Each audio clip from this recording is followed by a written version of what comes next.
I'd barely finished screwing in that new deadbolt on my front door when I heard the unmistakable slap of cheap flip-flops pounding pavement. Sounding way angrier than any footwear should, like a mallard on a mission. And sure enough, here comes Linda Beckley, the self-declared queen of the Crestfield HOA. Storming up with a rolled-up bylaw booklet, waving it in the air like she's about to read me my rights on live TV. You can't just change a lock. That's a violation of community code for to be, she hollered. But then, mid-screech, she froze. Her mouth was still half open, but her eyes were fixed on something 10 feet behind me on my back deck. There sat Sheriff Clay Winslow, sunglasses on, coffee in hand, newspaper balanced on his knee. His grin just said, "I wouldn't miss this for the world." Linda blinked, her mouth working like she couldn't remember if she was mad or about to flirt. But it was too late. Clay gave me a slow nod and said, "Nice lock, Ben. Looks pretty secure." The funny thing is, that morning, I'd felt a strange unease. I'd noticed a slight scuff on the back door frame, almost imperceptible. Nothing was missing, but it was just enough to make me feel off. That's what prompted the new deadbolt. When Linda came flying up, her rage usually focused on overgrown hedges or unapproved paint colors. The deadbolt felt like a shield. But her reaction, that was something else entirely. Violation of community code for to be? There was no such code. I'd read the bylaws cover to cover when I moved in, just to avoid this exact kind of confrontation. But Linda Beckley didn't deal in facts. She dealt in decrees. Linda Beckley was notorious in Crestfield. She ruled the HOA with an iron fist, or rather, a tightly clutched bylaw booklet that seemed to expand or contract based on her mood or who she decided was her latest target. Her house was immaculate, her lawn surgically precise. And her disposition, well, let's just say charming, was not a word often associated with her. She micromanaged everything, from the height of garden gnomes to the precise shade of beige on your mailbox. Most people just rolled their eyes and complied, figuring it was easier than facing her wrath. But I was new, and I had a feeling my tolerance for petty tyranny was a lot lower than my neighbors. The exchange with Clay seemed to disarm Linda for a moment, but her eyes still burned with a particular kind of indignation. She mumbled something about the association needing access and emergency situations. But her voice lacked its usual force. Clay just chuckled softly. "Access, Linda, for what, exactly?" "A surprise inspection of Ben's breakfast cereal." Linda huffed, adjusted her perm, and then, her voice regaining some of its venom, she spat. "He changed a lock that we had a duplicate key for. What if there's a fire? What if there's an emergency? How are we supposed to get in?" That's when it clicked. A duplicate key. For my house, my blood ran cold. The scuff on the door, the feeling of being watched, it all started to make sense. This wasn't just about a deadbolt. This was about Linda having unrestricted access to my home, my private space, without my knowledge or permission. Sheriff Clay Winslow, always observant, caught the shift in my expression. He pushed his sunglasses up his nose. "Linda, are you suggesting the HOA has a master key to every resident's house?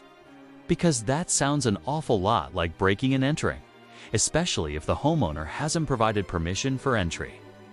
Linda stammered, "Well, not a master key, just a spare. For emergencies.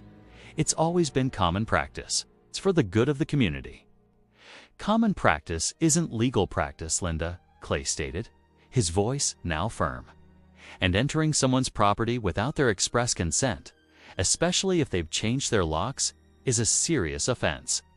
The air crackled. Linda, for once, was speechless. Her face was turning a shade of puce that perfectly matched her ill-fitting tracksuit.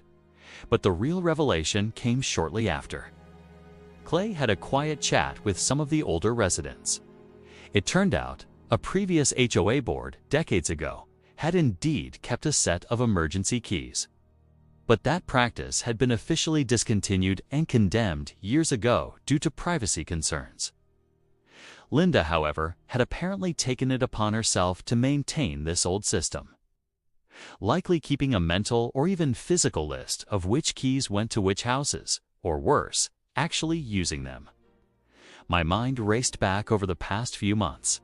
The slight displacement of a garden gnome I swore I'd placed symmetrically. The feeling I sometimes had that something was ... off. I'd brushed it off as new homeowner paranoia. Now it was clear. Linda had been entering my backyard, possibly my house. My stomach churned with a mixture of anger and disgust. Clay, being the dedicated lawman he was, didn't let it drop. He started quietly looking into Linda's history with the HOA. What he found was a tangled web of questionable decisions, inflated budgets, and a reelection process that was sketchier than a back-alley poker game.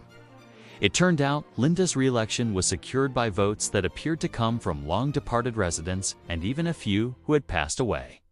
She was rigging the elections, using the HOA as her personal fiefdom. The evidence mounted. Not just my story, but others started to emerge from the shadows of Linda's tyranny. Whispers of unapproved expenditures for her personal gardening projects that were really just elaborate landscaping for her own yard, or community improvements that coincidentally benefited her property value the most. The deadbolt wasn't just a deadbolt. It was the first thread that, when pulled, unraveled her entire reign. With the evidence in hand, Clay took decisive action. He presented his findings to the proper authorities. The district attorney got involved. Linda, predictably, tried to sue me, claiming defamation and harassment. But her lawsuit got tossed before it even hit a hearing. Her own lawyer withdrew 2 days later, citing irreconcilable differences, which I later heard was code for "My client is a delusional narcissist who committed multiple felonies." The neighborhood felt lighter, like the clouds had finally parted. HOA dues went down significantly. The clubhouse, long a dusty monument to Linda's official meetings, was transformed into a community lending library stocked with books donated by residents. We even renamed the HOA newsletter from the Compliance Chronicle to the Crestfield Ledger, a small but symbolic gesture of a new beginning.